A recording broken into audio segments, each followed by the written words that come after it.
मित्रांनो, स्वागत आहे तुमचं आपल्या शेतकरी राजा यूट्यूब चॅनलवरती. शेतकरी मित्रांनो, आज आपण आलेलो आहोत अकोला तालुका पाथर्डी जिल्हा अहिल्यानगर या गावामध्ये.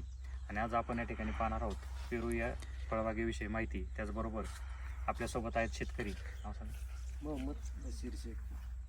आपल्यासोबत शेतकरी आहेत शेख सर. तर त्यांची ही बाग आहे. आपण लागवड कधी केलेली आहे या बागेची? ही 2 वर्षापूर्वी केलेली. 2 वर्षापूर्वी. 7 जून 2022. आणि लागवड करताना जात कोणती निवडलेली आहे? ही पिंक तैवान म्हणून. Pink Taiwan. आणि आपली लागवड करताना आपण जमीन कशा पद्धतीने तयार केली होती अगोदर?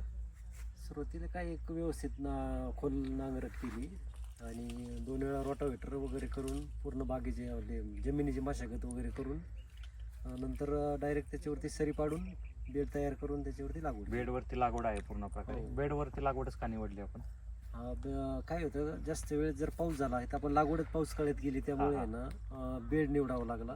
समजा उन्हाळ्यात जर लागवड केली तर सपाटीवर लावलं तरी चालतं, आणि पाऊस काळात जर बेडवर नसलं तर पाणी लागून ते झाडं खराब होतात. त्यासाठी बेडवर लागवड केली. तर आपल्याला तैवान पिंक ही जात कशा पद्धतीने सुचली किंवा कोणी सांगितलं का या जातीबद्दल? नाही, असंच मी यूट्यूबवरती इकडं तिकडं पाहून आणि दुसऱ्याचे पिंक तैवानच्या बागा वगैरे पाहून त्याच्यातून थोडंसं आत्मसात अभ्यास करून पिंक तैवान ही झटपट लवकर येणारी जात असल्यामुळं ती जात निवडली. आता लागवड करताना आपण रोपं कुठून खरेदी केली होती याची? आता ह्याचे रोपं आपण पारनेर मधून अथर्व नर्सरी, किरण शेवाळे यांची त्या ठिकाणून रोपं आणलेली. आणि रोपांची लागवड करताना ही साईज किती आहे आपली? 2 झाडामधील अंतर किती आहे? हे आपण 5 बाय 9 फूट 9 बाय 5 वरती लागवड केली. 9 बाय 5 ची लागवड आहे.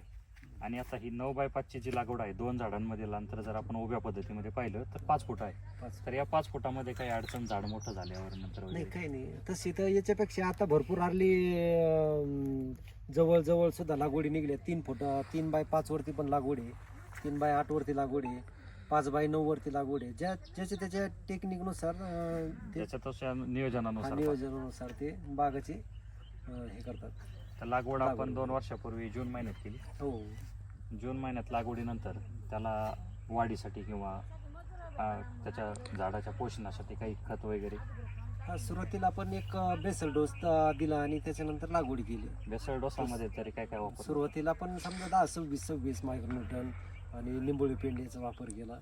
ते किती एका झाडासाठी किती एका प्रमाणात? झाडाला साधारण 200 ग्रॅम प्रमाणे प्रत्येकी झाडाला 200 ग्रॅम आळ करून खत टाकलं त्याला. त्यानंतर छाटणी वगैरे काही? ते आहे प्रत्येक 3-3 महिन्याला याची छाटणी असते. प्रत्येक 3 महिन्याला. सुरुवातीला प्रथम झाडं लावल्यापासून एक शेंडा स्टॉपिंग असते 3 महिन्यानंतर, आणि दुसरी छाटणी परत 3 महिन्यानंतर, आणि एक 9 महिन्यानंतर त्यात डायरेक्ट बहार मॅनेजमेंट. म्हणजे 9 महिन्याच्या नंतरच तुम्ही फळ धारण्यास सुरुवात करू शकता? 9 महिन्यात पहिली बहार छाटणी घेतली, पूर्णपणे स्टॉप करून काडी वगैरे स्टॉप करून छाटणी घेतली आणि डायरेक्ट बहाराचं नियोजन केलं. त्यावेळेस फुल सेटिंग कळी वगैरे कशी चांगल्या प्रकारे मध्ये हो, निघली? खूप. आता फर्स्ट स्ट्रोक असल्यामुळं भरपूर प्रमाणात, उलट एका झाडावर 200, 300 फळं निघले. अशा प्रकारे फुल सेटिंग असायचं. हे फळ सेटिंग आम्हाला खूप प्रमाणात तोडावं लागलं. आता असे फळं बरेचसे तोडून टाकावं लागले, काढून टाकावं लागतं. कारण की एका झाडावरती 200 फळं धरून जमत नाही. सुरुवातीला आम्ही फक्त 30-30च फळं ठेवले. त्यावेळेस साईज वगैरे? साईज साधारण 300 ते 400 ग्रॅम पर्यंत पहिल्या वर्षी आम्हाला साईज भेटली. त्यावेळेस रेट कसा होता? रेट 50-55 रुपयाने आम्ही जागेवरती माल दिला होता. आणि आज रेट थोडा कमी झालाय समजा? आज थोडंसं आता ह्या दिवसामध्ये शक्यतो जुलैची जी बहार असते ना, त्याला नोव्हेंबरच्या आसपास रेट डाऊनच असते.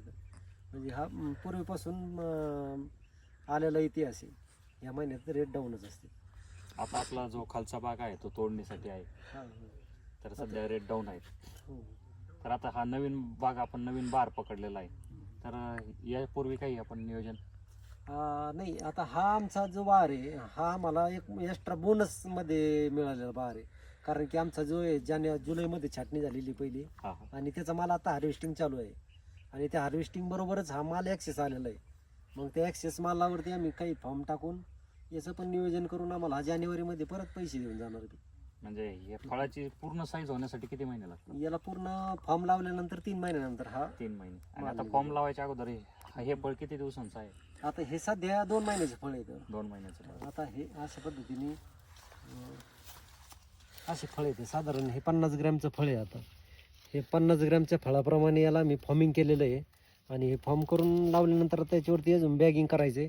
बॅगिंग केल्यानंतर ते कम्प्लीट 2-2.5 महिन्यांनी परत तुटायला हार्वेस्टिंग. आता फॉर्म लावल्यानंतर बॅगिंग हे लगेच करावं लागतं का काही दिवस हा, थांबावं लागतं आता त्यासाठी? पूर्ण आता ही बॅगिंग म्हणजे अशा प्रकारे असते. आता ह्याने पुरे केलेली बॅगिंग आहे. त्या बॅगिंगचा काय फायदा होतो किंवा फॉर्मचा काय फायदा? फॉर्मचा असं असतं, आता हे ज्यावेळेस आपण हा फॉर्म लावला आणि ही बॅग लावायचं कारण असं आहे की ज्यावेळेस माशी वगैरे ह्या फळाला डंक मारू शकते. हा. याला खिंड असल्यामुळे याच्यातून माशी डंक वगैरे मारते आणि त्यासाठी माशीने डंक नाही मारावं म्हणून याची वरून बॅगिंग असते.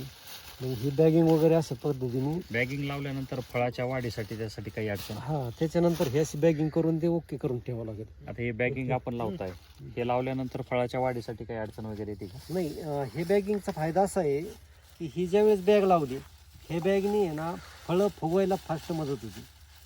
फळाची वाढ लवकर होते. हो, ही बॅगिंगने काय होतं, याच्यात आता मॉइश्चर तयार होऊन प्रत्येक ह्याला मॉइश्चर तयार होतं, म्हणजे सतत ओलावा असल्यामुळं फळाची साईज वाढ झपाट्याने वाढत राहते आणि ते मॉइश्चर तयार झाल्यामुळं शक्यतो ह्या फळाला कुठल्या प्रकारचं म्हणजे अडचण कुठली येत नाही. रासायनिक नाही, कीटकनाशक नाही, काही नाही. एकदम छान पद्धतीने माल तयार होतो. आता हे झाड आहे आपल्याला जिथं जसं आहे, याचं फळ किती वेळा तोडलं आतापर्यंत? आता याची आमची ही 4थी हार्वेस्टिंग आहे. 4थी हार्वेस्टिंग. 2 वर्षात 4थी हार्वेस्टिंग आहे. म्हणजे प्रत्येकी 6 महिन्याला आपण प्रत्येक 6 महिन्याला तोडा एक होतो. बार मॅनेजमेंट याचं. म्हणजे काही शेतकरी 12 महिन्यातून 2 पिकं घेतात, काही शेतकरी एकच पीक घेतात. आता तुम्ही सुरुवातीला सांगितलं की आपण सुरुवातीला 31 ते 40च फळ याच्यावरती ठेवलं होतं, त्यानंतरच्या बहारामध्ये फळ संख्या वाढवली का तेवढीच हो, ठेवली? नाही वाढवली ना. त्याच्यानंतर आम्ही दुसरा बहार घेतला, त्यावेळेस आम्ही प्रत्येकी झाडावरती 80 ते 90 फळं ठेवली दुसऱ्या बहाराला. आणि ज्यावेळेस तिसरा बहार घेतला त्यावेळेस 100 ते 150 फळं ठेवली. आणि एका झाडाला किती कॅरेट माल निघतो सरासरी? हा 2 ते 3 कॅरेट पर्यंत पण माल निघतो एका झाडाला हो. आता Size चालू वगैरे वर्षी चांगली खूप इतकी भयानक साईज झाली, एक फळ 700, 800 ग्रॅम पर्यंत गेलं. मोठं फळ आहे. हो. आपण ते दाखवू व्हिडिओमध्ये हो. आहे खालच्या बागेमध्ये. तर आता मला एक सांगा, पाणी नियोजन उन्हाळ्यामध्ये काही पाणी वगैरे जास्त लागतं त्याला? पाण्याचं मॅनेजमेंट तथा सगळ्यात महत्त्वाचं हे पाण्याचंच पीक आहे. याला शक्यतो जितकं जास्त पाणी देऊ तितकं चांगलं फायदेशीर आहे. म्हणजे फुगवण काळात स्टार्टिंगला पाणी थोडं कमी लागतं, पण ज्यावेळेस फळाची फुगवण क्षमता वाढते त्यावेळेस याला भरपूर प्रमाणात पाणी द्यावं लागतं. तरी समजा एक 4 दिवसातून मिळून 4 तास पाणी दिलं तरी त्याचं काम ओके मध्ये करेल. पाणी नियोजनासाठी शेततलाव आहे का आपल्याकडे? हो, 2 शेततलाव येतं, अर्धा एक एकरचे 2 शेततलाव येतं. म्हणजे एकंदरीत आपलं पेरू हे किती क्षेत्रावरती आहे? आता हे 2.5 एकर क्षेत्रावरती पेरू लागवड केलेली आहे. आणि बाकी परत 2.5 एकर गोल्डन सीताफळ आहे आणि 5 एकर डाळिंबाची बाग आहे. अशी टोटल मिळून 10 एकर हार्वेस्टिंग झालेलं असेल आता? नाही, हार्वेस्टिंग चालू आहे सीताफळाचं सध्या. त्याला रेट? त्याला सुद्धा रेट म्हणजे पेरूचा आणि त्याला सारखेच रेट, सेम रेट आहेत. हा 20 रुपये किलो चाललाय आणि तो 20 रुपये किलो. दोन्हीच्या तुलनेत कोणतं परवडतंय? नाही, दोन्ही सारखंच आहे. तसं याला खर्च थोडा जास्त आहे आणि गोल्डनला थोडा खर्च कमी आहे. पेरूला आपल्याला एक पेरू तयार करायला साधारण 3 ते 4 रुपये खर्च येतो. एका पेरू. तसा एक सीताफळ तयार करायला साधारण लई झालं तर 1 रुपया खर्च. आता हे फॉर्म आणि आपण जी पिशवी घालतो यासाठी खर्च जर प्रत्येकी पकडला तर किती पैसे किंवा 1 रुपयामध्ये? आता हे फॉर्म आता हा जर पाहिला तर एक फॉर्मची किंमत साधारण 1 रुपया आहे आणि लेबर कॉस्ट 1 रुपया आहे. म्हणजे 2 रुपये हा नुसतं फॉर्मचा खर्च आला. फळ कव्हर करण्यासाठी 2 रुपये त्याचा खर्च आला. फळ संरक्षित करायसाठी 2 रुपये खर्च आहे. आणि त्याच्यानंतर मित्रांनो, ही आहे तैवान पिंक पेरूची साईज. हे यांच्या कष्टाची जे काही फळ आहे ते सांगतील आपल्याला कशा पद्धतीने. किती दिवसाचं फळ आहे तरी? आता हे कम्प्लीट 6 महिन्याचं फळ आहे. 6 महिन्याचं.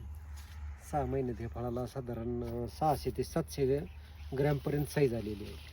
वजन चांगल्या पद्धतीने पूर्ण तळ हातामध्ये मावतंय पहा. पूर्ण एवढ्या प्रकारे बिग साईज या फळांची झालेली आहे. आणि पाठीमागे जर पाहिलं तर त्यांची हार्वेस्टिंग चालू आहे तोडणीसाठी. तर आता मला सध्याचे रेट सांगा तुम्ही, जे हे काही सध्या मार्केटमध्ये घेऊन जात आहे आणि कुठं विकताय सध्या? आता हे सध्या नाशिक मार्केटला चालू आहे. नाशिक मार्केटला हा माल चालू आहे आपला. साधारण याला 20 ते 22 रुपयापर्यंत रेट सापडत आहे ह्या क्वालिटी. हा सध्या. आणि याच्यापेक्षा जरा फळ साईज वगैरे कमी असेल किंवा थोडासा फार मीडियम साईज जर असली तर त्याला थोडीशी 2 रुपये जास्त भेटत आहेत, कारण की जास्त ओव्हर साईज माल मार्केटला चालत नाही. मीडियम साईज मध्ये साधारण 400 ग्रॅम 500 ग्रॅम त्या पर्यंत. साईज मध्ये जर पाहिलं तर रेट थोडासा चांगला आहे. आणि ह्या साईज मध्ये पाहिलं तर थोडंसं रेट हा डाऊन 15-16 आहे. रुपयेपर्यंत जातो. हा माल सध्या 15-16 रुपये किलोने चालू आहे.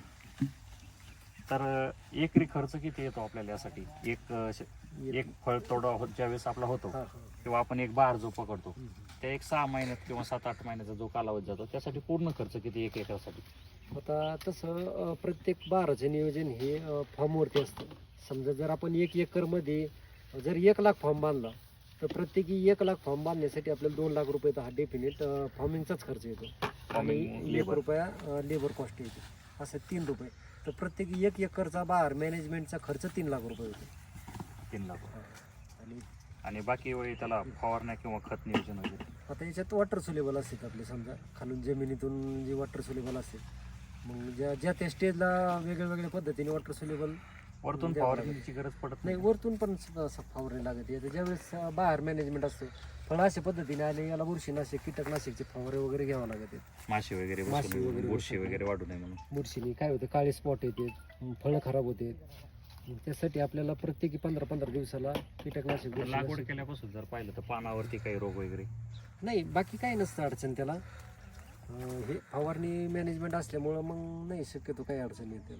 फक्त साईजसाठी वॉटर सॉल्युबल हा. खतं जे असतील ते द्यावे लागतात हो. ठिबकच्या साह्याने. मग आता ते आपले 60-20 खतं असते तर 052-34 खालून द्यायचे. एकरी साधारण एक 5-5 किलो आम्हाला प्रत्येक 4-4 दिवसाला खालून द्यावं लागतं फॉस्फरिक ॲसिड वगैरे. आता याच्या आतमध्ये जर पाहिलं तर पूर्ण गुलाबी प्रकारचं हे फळ राहतं. हो.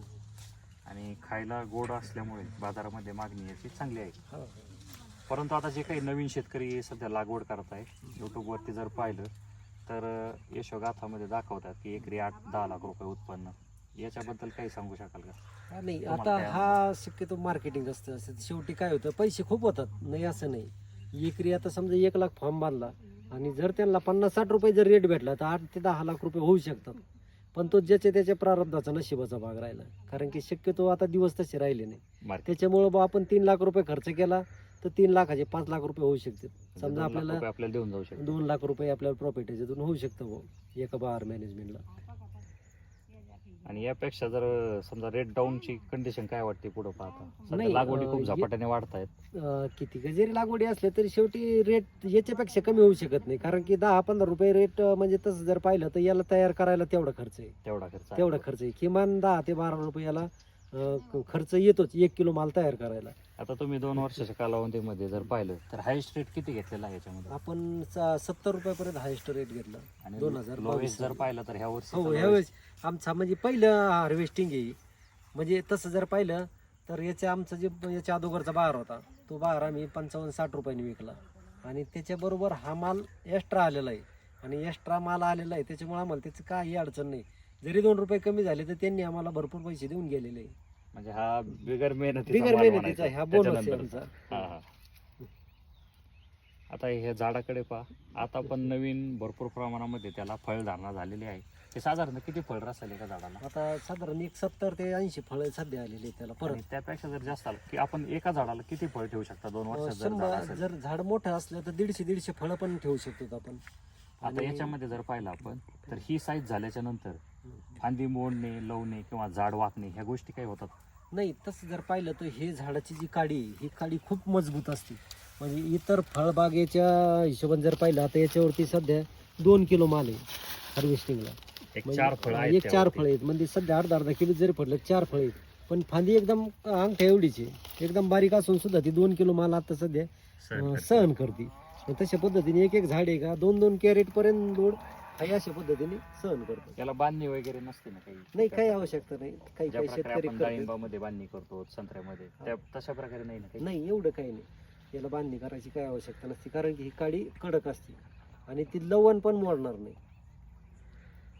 तर ही लागवड एकरी झाडं किती बसलेली आहे यामध्ये? एकरी 1000 झाडं बसले. लागवड कमी अंतरावरती हो, असते. कमी अंतर असते. 9x5 लागवड आहे आणि साधारण. याच्यामध्ये तण नियंत्रण वगैरे कसं करता? तण याला तणनाशक असतं. पण आता गेल्या 1 महिन्यापासून सतत त्याच्यातून पाणी वाहत आहे. तणनाशक मारफत देताच येत नाही. पाणी आम्हाला तणनाशक मारता आलं नाही, फवारे मारता आले नाही. त्यामुळे आणि गवत बागेत भरपूर माल वाढलंय. तोडण्यासाठी येता बी नाही आलं. हा माल न तोडल्याचे कारण एवढा माल झाला. आता जर खाली अजून पाहिलं सुद्धा तर पाणी- अजून पण पाणी जे आपण ज्या जागेवरती उभं चपलीच्या राहिलो, खाली पाणी निघत आहे. म्हणजे इतकी वाईट परिस्थिती झाली चालू वर्षी पावसामुळं. खूप पाऊस पडला आम्हाला. आणि रेट पडण्याचे कारण आहे पाऊस हो असू हो, शकतो का? अति भयानक पाऊस.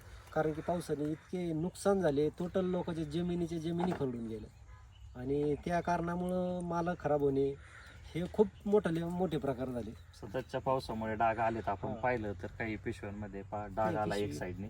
तो खाली ते जमिनी आपण हे पहा, सततच्या पावसामुळे आणि पूर्ण त्याचे वय झाल्यामुळे हे अशा प्रकारे डाग येऊ शकतो याच्यावरती. इथं सड झालेली आहे आणि आतमध्ये जर आपण फोडून पाहिला तर एक साईडने ज्या साईडने सडलेला आहे त्या साईडने खराब झाला आहे, वरच्या साईडने पेरू चांगला आहे. म्हणजे रोगप्रतिकार आहे याच्यामध्ये चांगल्या प्रकारे. तर पावसामुळे फक्त हे डाग येणे ही गोष्ट होऊ शकते यामध्ये. फळाची टिकवण क्षमता खूप चांगली असते. हे म्हणजे इतर फळापेक्षा टिकवण क्षमता याची चांगली आहे. आता हे जे काही गळ झालेला माल आहे, गळ झालेलं फळ आहे, याचं आयुष्य किती आहे ह्या झाडाचं समजा? आता हे झाड साधारण एक 10 वर्षापर्यंत चालू काही शकतं. अडचण नाही, चालू शकते. तर सुरुवातीलाच एक खर्च आहे आपल्याला लागवडीचा, बेड वगैरे तयार करण्याचा. आणि त्याच्यानंतर जर पाहिलं तर फॉर्म वगैरे आणि फळ सेटिंग यामध्ये एक एकरी जर पाहिलं तर ते त्यांनी सांगितल्याप्रमाणे 3 लाख रुपये खर्च होऊ शकतो. आणि उत्पादन जर भेटलं तर एक 5 लाखापर्यंत ते, म्हणजे 2 लाख रुपये आपल्याला वरती एकरामधून भेटतात. हे असं त्यांनी सांगितलं. 1 वर्षामध्ये 2 तोडीमध्ये समजा भेटून जातं तेवढं. नाही, एका तोड्यामध्ये एका तोडीमध्ये 2 लाख 2 लाख रुपये उत्पन्न. आता तसं वर्षातून 2 बहार आहेत, 2 लाख जरी धरले तर 4 लाख रुपये कुठंच नाही गेले एका एकरात. उत्पन्न आहे. तर शेतकरी मित्रांनो, ही होती तैवान पिंक या पेरूच्या जातीविषयी माहिती आणि आपले प्रत्यक्षदर्शी शेतकऱ्यांची सांगितलेली आहे. तर भेटूया पुन्हा नवीन ठिकाणी नवीन व्हिडिओमध्ये.